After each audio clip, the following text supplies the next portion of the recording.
think back for a moment. I want you to imagine for a moment back to February 22nd, 1980, when the USA hockey team beat Russia.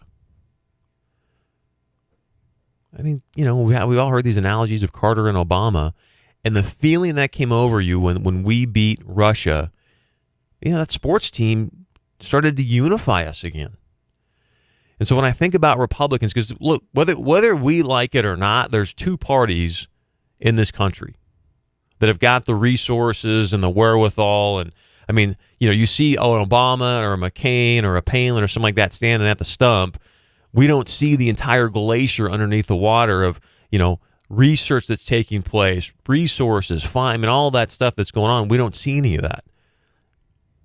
So I want to encourage us to listen to Herb Brooks for a moment, hear what he said, and just consider that, hey, this is a very, very important election.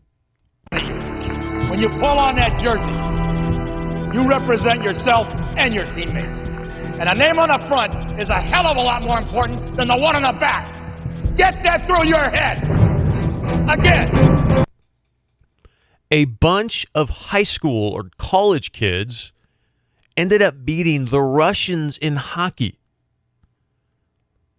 I mean, these guys are pros, been playing together for years because they got that statement.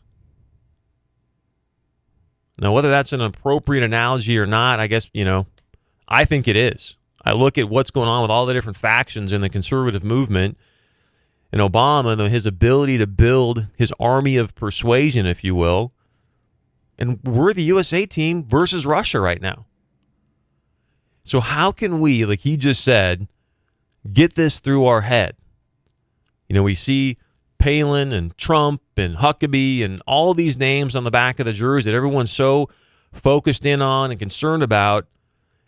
At the end of the day, if we continue to have these factions, those names aren't going to make a difference. Who was second place in the 100-meter dash in the Olympics? Exactly. Who took second place in 1980 for the hockey? Exactly.